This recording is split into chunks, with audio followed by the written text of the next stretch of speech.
The Ugly Duckling. On a little farm, long ago, lived a cute duck family. Mommy Duck was sitting on her 7 eggs, waiting for her new ducklings to hatch. One sunny morning, the eggs began to hatch. One by one, yellow ducklings stepped out of their shells. They shook their wings with excitement. "Look at you! You are all so cute!" But one large egg was still in the nest. "Well, it looks like that big egg will take more time." So, she had to go sit on her nest again and wait longer. At last, the largest egg hatched. With great confusion, the poor duckling began to look around. His mother and siblings were a bit more confused than he was, because this duck in particular did not look like his siblings. He was built much broader and had gray and white feathers. What is that? He cannot be one of us. I have never seen such an ugly duckling. How can you say such a thing? That's not nice. Now line up. We will go to the lake for your very first swim. Yet the other ducklings quacked. Ugly, ugly, ugly. The ugly duckling did not know why the other ducklings were yelling at him. He took the last spot in line. Each yellow duck jumped in the river and swam behind Mama Duck. When it was his turn, the ugly duckling jumped in and started to paddle too. He was a great swimmer. Later on, each time the ugly duckling tried to play with his brothers and sisters, they yelled, Go away! We will not play with you. You are ugly. Time was passing, and the ugly duckling was growing up to be different. All the animals on the farm were bullying him. Ugly duckling, ugly duckling, ugly duckling. Mother Duck, on the other hand, was doing her best to protect him. She couldn't bear to see that poor child so sad. But as the days passed, the poor ugly duckling was feeling worse. All night long he would silently cry.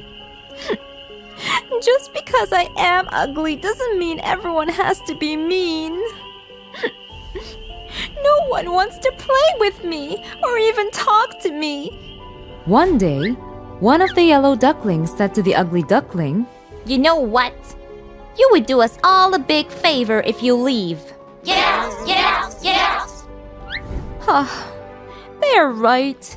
I should go. That night, the ugly duckling flew over the farmyard fence and landed on the other side of the lake. There, he met 2 grown-up ducks. Can I please stay here for a while? I have nowhere else to go. What do we care? Just don't get in our way. Suddenly, a big hungry dog came chasing the 2 ducks. They quickly flew up in the air. The poor ugly duckling froze in fear. The dog sniffed and sniffed at the ugly duckling, then turned away. I am even too ugly for the big hungry dog. Ugly Duckling began to move along.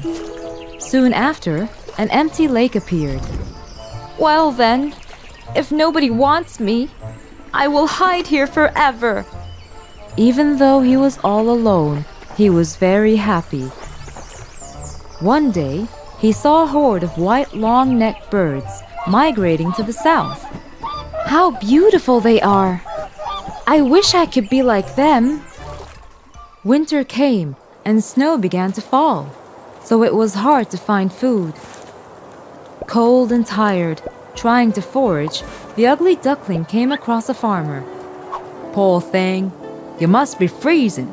I'll take you home and look after you till you grow. Indeed, the farmer took good care of the ugly duckling. When spring arrived, the ugly duckling had grown. The farmer took him back to the lake to give him more space to move around freely. The ugly duckling looked at his reflection in the water, but he was amazed at what he saw. At first, he couldn't recognize himself. He thought there was someone else behind him. So he flipped his wings and noticed that his reflection was doing the same thing. He stretched out his neck, and his reflection continued to mirror his movements. Right then, he knew that this amazing bird was no one other than himself. Oh, how much I've changed! I look like the birds in the sky! While he was swimming in the lake, he came across a wedge of swans. They took him along and traveled joyfully together.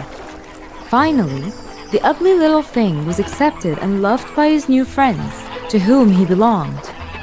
A boy at the lakeshore yelled out to his friends, Hey, look at the young one all the way back!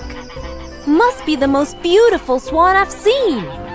The swan did not know how to react to so much praise. He felt shy.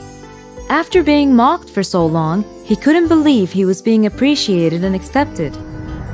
I've never dreamt someone would call me beautiful someday. I wish I had received the same affection when I was the little and ugly creature. I wouldn't have spent such a sad childhood. Why do people treat others according to their looks? That is so sad. Yes, from the beginning, he indeed was a swan. He was just an unfortunate egg, which got mixed up in between the ducks. But now, he was with his real family, and ahead of him was a happy life. The Old Man and His Grandson. Once upon a time, in a small village, lived a single father named Jack, affectionately known as Jack the Jolly, due to his perpetual cheerfulness.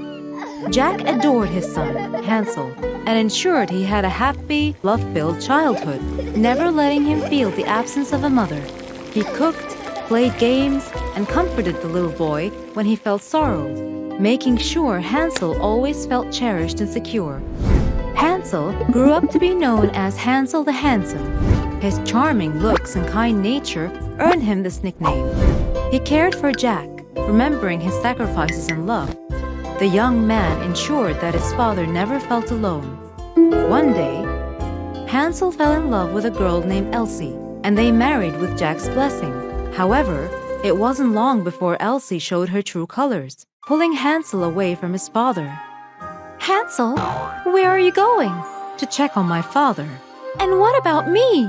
Of course, sweetheart. I'll stay with you. Under Elsie's influence, Hansel neglected Jack, who grew lonely. However, when Elsie gave birth to their son, Harry, Jack found joy in his grandson. But Elsie, jealous of their bond, wanted Jack out of the house. Why don't you send him away to an old age home? But this is his house. Also, we need someone to take care of Harry. You're right, but I'm telling you, this can't go on forever. I want him out of this house soon.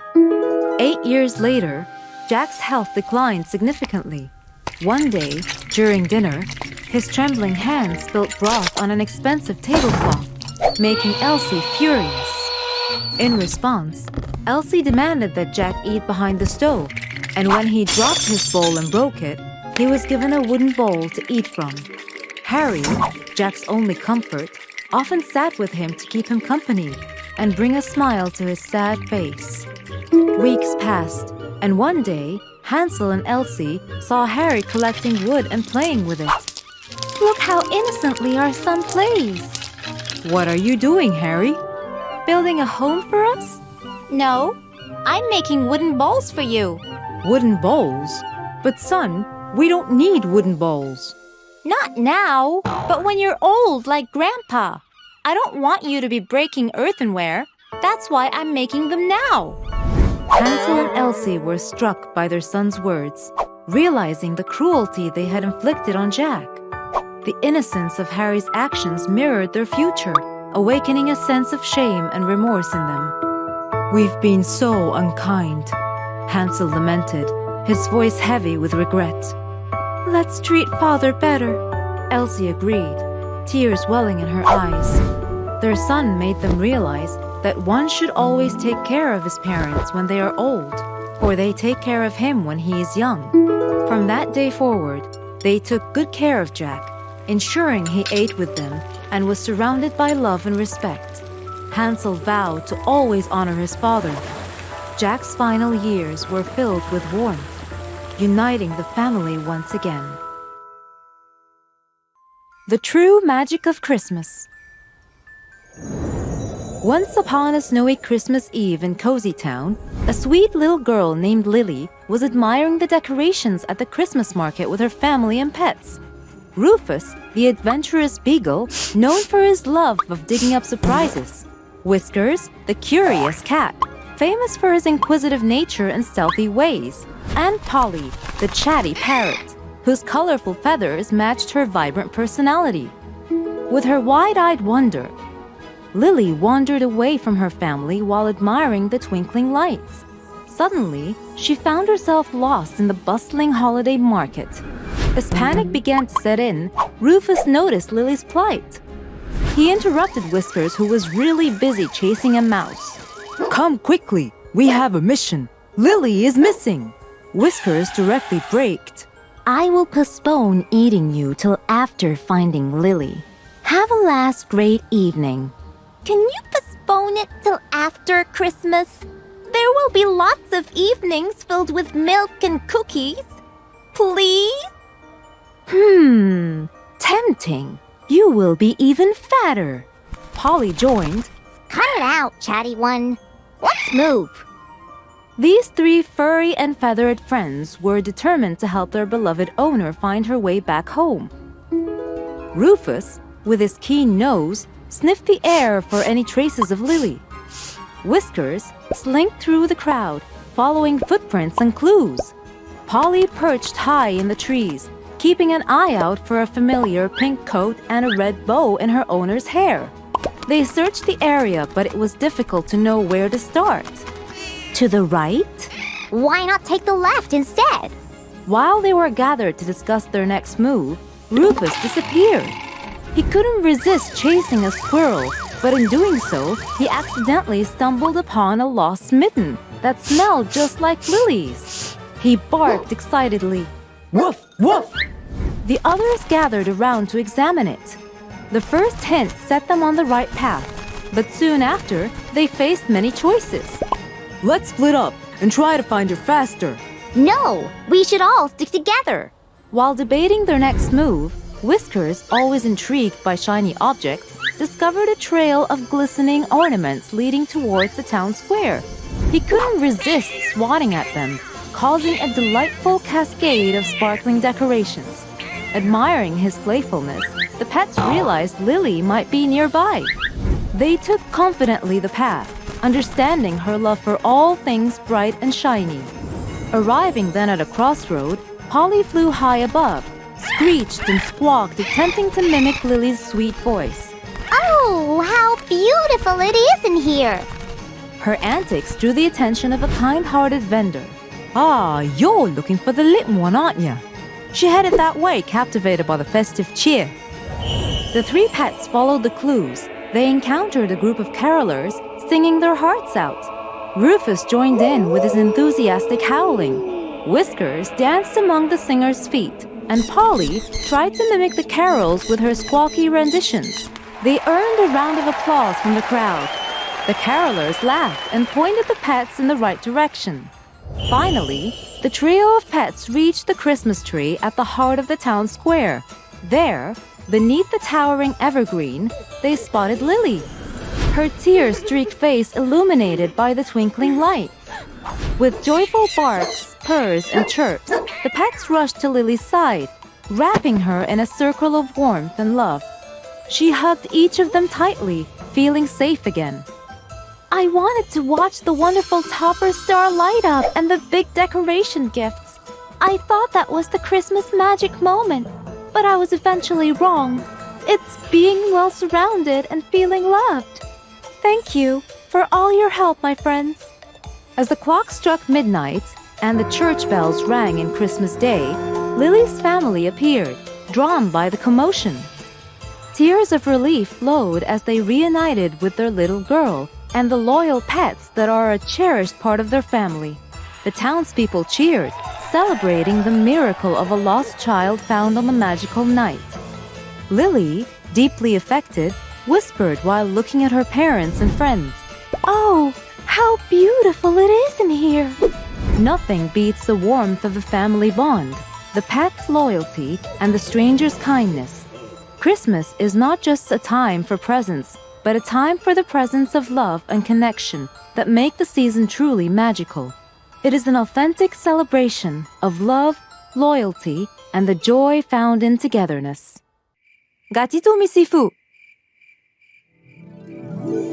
Gatito Misifu was a lovely little cat living with her mom in a small house. Her white fur resembled pure snow. One day, her mom wanted to go to the market. She wanted to make sure her daughter would be safe and gave clear instructions before leaving. My sweet little girl, I will be back very soon. Meanwhile, you stay home and you do not open the door for anyone. Gatito listened to her mom and started reading a book. Suddenly, there was a knock at the door. Who is it? It's Sun Sansu. Sun Sansu, Gatito's friend, was a beautiful brown cat, very energetic and reckless. Come on, open the door. I cannot. Mommy said not to open the door for anyone. Okay, you come outside then. I cannot either. Mommy said to stay home. Come on, she meant not to open the door for strangers, but she was surely not referring to me. I am your best friend, and she knows me very well. Come, let's play. I have a new ball to show you, and we will stay here. Gatito thought about the logical analysis Sun Sansu stated. Okay, but we will play next to our door. Sure, and we won't be late. We'll play for a few minutes, and you'll get back inside before your mom returns. And so, Gatito Misifu went to play with her convincing friend. They shot the ball, ran after it, and had lots of fun. At some point, Sun Sansu kicked it very high. The ball bumped into a tree and rolled down the field. The two little friends quickly followed its path to catch it, but the ball continued rolling down the road. The little cats trailed it constantly. They splashed into mud puddles, ran into bushes, jumped into garbage bins. Well, they surely did not notice the time spent nor the place they went. When the sky began to turn dark, signaling the approaching night, they looked around and realized they had no clue where they were anymore. Gatito panicked. Oh dear, what time is it? And how can we get back home? No worries. I can get you back in a cinch. But Sun Sansu was completely unaware of their location. He started asking around. How can we go to Swift Road? No idea. Never heard of it. Oh, it's in a completely different region. They received different answers, but none could guide them home. They had difficulty retracing their steps. They struggled to remember the places they passed by. It was a long and difficult trip. When Gatito Misifu stepped on the threshold of her house, it was really dark and late. Her mother answered her knocking with a voice filled with tears. Who is it at this time? It's me, Gatito Misifu. Her mother quickly opened the door, desperately searching for her daughter, but then promptly shut it upon seeing her. Go away! You're a fraud! No, Mommy, it's Gatito, your little daughter. Not at all. My sweet little one has white fur and smells lovely. I don't know you. Go away. Gatito Misifu was left outside in the night. Tired and cold, she was trembling like a leaf. The wild voices around her and the freezing weather competed to make her shake more. She curled up around herself on a bench and remained vigilant to her surroundings. Suddenly, lightning struck and the storm began. The rain fell in a downpour, and the little cat couldn't help herself from crying all night. In the early morning, her mother went out to check on news concerning her missing daughter at the police station. It was then that she saw Gatito on that bench. Luckily, with the storm over, the rain had washed her, and her original fur reappeared. Oh dear, I was crazy not knowing where you were. I contacted everyone in my phone book and filed a report at the police station. Honey, what happened? Why are you sleeping here in the cold? And why didn't you come inside? I tried to, but you didn't let me in yesterday. What? Was it you? But no, it was a dirty gray cat. Sorry, Mom, for not respecting your instructions. It was me. I got lost. Her mother wrapped her warmly and escorted her home for a soothing shower and some care. Mommy no longer needed to explain much to her daughter about why she should have followed the safety instructions. Gatito Misifu had fully grasped the importance of respecting adults' guidance, and henceforth she vowed never to defy her mama again.